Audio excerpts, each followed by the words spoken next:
चलो देखो, हम लोग पढ़ने वाले हैं कक्षा 8 की गणित से बीजगणितीय सूत्र को सिद्ध करना। जैसे a प्लस बी का होल स्क्वायर जानते हो, A square plus B square plus 2ab। उसी तरह से होता है a plus B plus C का होल स्क्वायर। इसमें क्या है कि बस सी जुड़ जाता है, ठीक। इसका सूत्र होता है A square plus B square plus C square plus 2ab plus 2bc plus 2ca। बस यही अक्षर है, सब में 2 कॉमन है। अब बस आगे पीछे हो, जैसे यहाँ पे ए बी है, यहाँ पे बी सी है, यहाँ पे सी ए है, ठीक ना। बारी बारी से एक बार इसके साथ, इसके साथ, इसके साथ, ठीक ना। अब ये आता कैसे है, या तो सबको होगा, ठीक। ये आया कैसे, कहाँ से निकल कर आ गया, तो वही हम लोग सीखेंगे।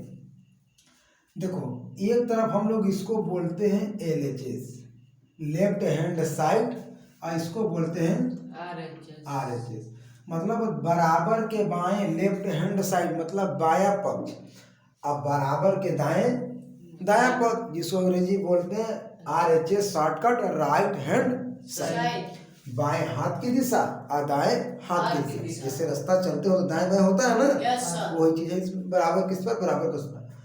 अब हम लोग क्या करेंगे कि इसको हम लोग लेकर चलेंगे, बाएं वाले पक्ष को लेकर चलेंगे और दाएं वाले पक्ष को प्राप्त करेंगे। जैसे मैंने ए प्लस बी के होल स्क्वायर को सिद्ध करके बताया था, एकदम सेम वैसा ही है।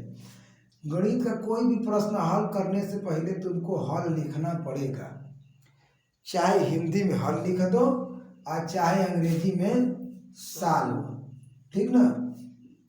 ये होता है सॉल्यूशन, ठीक ना, फुल नाम है सॉल्यूशन। किताब में सॉल्यूशन लिखा रहता है, लेकिन सॉल्व जान तो एग्जामिनर समझ जाएगा कि लड़का ठीक है, पढ़ा लिखा है, ठीक। आगे हम लोग लेके चलते हैं LHS, मतलब बायां पक्ष, तो है a plus B plus C का होल स्क्वायर, यही है ना। हमको तो भैया दाएं से मतलब है नहीं, इतना से हमको इतना लेकर आना है, ठीक ना। अच्छा, लेकिन देखो हम लोग इसको क्या कर सकते हैं आगे। अगर हम लोग इसको देखें a plus B plus c whole square ऐसे लिख सकते हैं, कोई इसमें आपत्ति नहीं भैया। ये ब्रैकेट जब टूटेगा तो वह चीज आ जाएगा। लेकिन जरा ध्यान दो, अगर हम इसको मान ले a और इसको मान ले b, नहीं समझे, इसको हम मान ले a, इसको मान ले b, तो a प्लस बी का होल स्क्वायर का रूप बनेगा कि नहीं बनेगा, बनेगा। हम लोग इसको मान लेते हैं a के बराबर, इसको मान लेते हैं b के बराबर, ठीक ना। अब इस चलो ऐसे समझ लो, हम लिख देंगे a प्लस बी का होल स्क्वायर से क्या कर देंगे, तुलना करने पर। चलिए हम लोग इसका तुलना कर देते हैं, तो भैया a बराबर हमारा आ जाएगा a प्लस बी और b बराबर आ जाएगा c, यही ना आएगा। आगे अब देखो a प्लस बी का होल स्क्वायर कर तोड़ दो, तो होता है a स्क्वायर होता है ना, तो a स्क्वायर तो a के बराबर ही है, ठीक। तो हमारा हो जाएगा a का स्क्वायर, तो a प्लस बी का ना होल स्क्वायर बनेगा,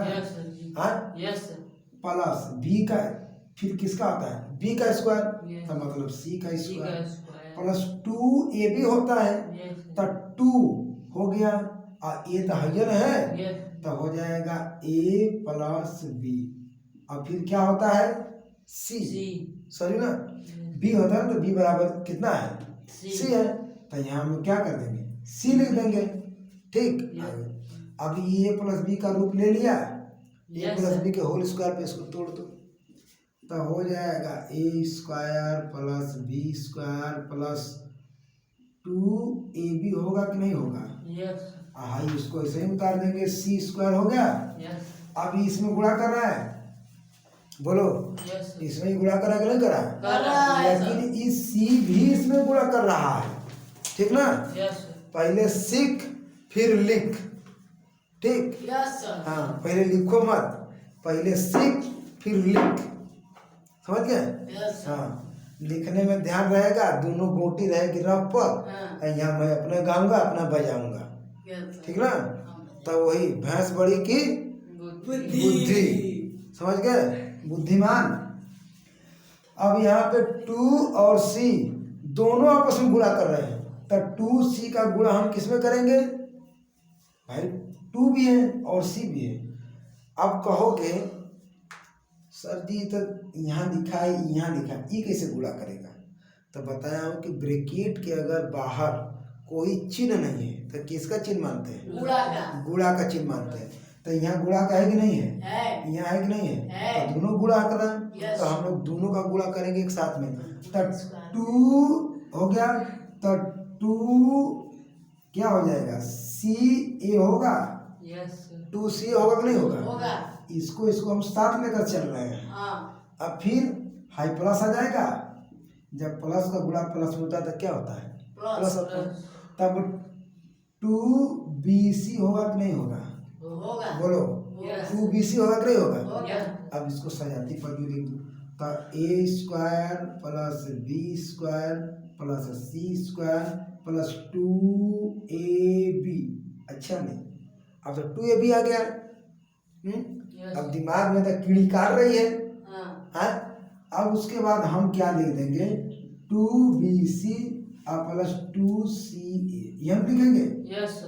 आगे अब यही पे बुद्धिमानी की बात है। क्या कहेगा विद्यार्थी? सर जी हमको तो 2 सब में दिख रहा है। आप 2 को पहले लिखे, हमको तो समझ में आ गया, लेकिन यहाँ पर AB कहाँ लिखे हैं? हम तो कह रहे हैं कि BC रहेगा। विद्यार्थी कहेगा ना, सवाल उठा सकता है, सर जी आप AB कहाँ लिखे? हम CA लिखेंगे। कहेगा कि नहीं कहेगा? तो बीज गणित पढ़ाते समय मैं तुम लोगों को बताया था कि पहले अल्फाबेट के अनुसार चलना है। ABCDEFGH XYZ, ऐसे चलेगा जी। पहले जूता पहनते हैं कि मोजा? मोजा पहनते हैं, फिर ना जूता पहनते हैं। हाँ, तो उसी तरह से ही भी है, अल्फाबेट से चलेंगे, ठीक ना? चलो, लेकिन देखो पहले अल्फाबेट क्या आ गया? A आ गया, फिर B आ गया, फिर C आ गया। हमको पहला वाला देखना है। और दूसरा कहोगे ये सर जी यहाँ B है, यहाँ B है, तो इसको तो पहले लिख देना चाहिए था। लेकिन हमको पहला देखना है, ABCD के देखना है। अब उसके बाद क्या है उससे हमसे नहीं मतलब है, हमको अल्फाबेट से चलना है। अच्छा ठीक ना? अब जरा सा देखो, A² plus B² plus C² plus 2AB plus 2BC plus 2CA, हमको तो यही सिद्ध करना था। तब जरा ध्यान से देखो, गर्दन उठा के ऊँट की तरह हाई दिख रहा है तुमको? दिख रहा है। A² plus B² plus C² plus 2AB plus 2BC plus 2CA। अच्छा नहीं, मान लो तुमसे हुज्जत करेगा, ए सर जी कहें कि नहीं लिखना है? यहाँ A, यहाँ B, हम कहें B वाला पहले रहेगा, तब जोर से खींच के एक थप्पड़ मारना। क्या कहना? हमको क्या सिद्ध करना था? पहले 2AB न सिद्ध करना है कि 2BC सिद्ध करना है? तो इसीलिए 2AB लिखा गया है अल्फाबेट के अनुसार। अरे लिखने को तो हम 2CA भी लिख सकते थे। वही ना आएगा? अरे हम तुमसे कहेंगे कि 1 में 3 को जोड़ोगे तो कितना आएगा? 4। और जब 3 में 1 को जोड़ोगे तो कितना आएगा? 4। क्या फर्क पड़ने वाला है? इसको यहाँ लिखो, उसको वहाँ लिखो, यही ना होगा? लेकिन हमको ही सिद्ध करना था, इसीलिए हमको इसे लिखना पड़ेगा। तब देखो हम लोग LHS लेके चले थे, और RHS आया कि नहीं आया? हम चले इस रास्ते से, पहुंच गए इस रास्ते पर, पहुंचे कि नहीं पहुंचे? तो सिद्ध हुआ कि नहीं हुआ? तब बस धीरे से नीचवा इसे लिख देना कि अतः, ठीक, LHS बराबर RHS, ठीक ना? और तनी से मशक्कत कर देना, लिख देना प्रूव्ड। प्रूव्ड का मतलब होता है कि सिद्ध किया गया कि भैया LHS बराबर RHS। और समीकरण क्या कहता है कि दाएं का पक्ष और बाएं का पक्ष आपस में कैसा होना चाहिए? बराबर होना चाहिए। तो हमारा ये वाला सूत्र इस तरह से सिद्ध होगा। समझ गए? एकदम अच्छी तरह से। अब आप समझे कि नहीं समझे? ये लोग तो समझ गए, जरा आप भी ध्यान दीजिए और आप भी समझिए इन्हीं की तरह।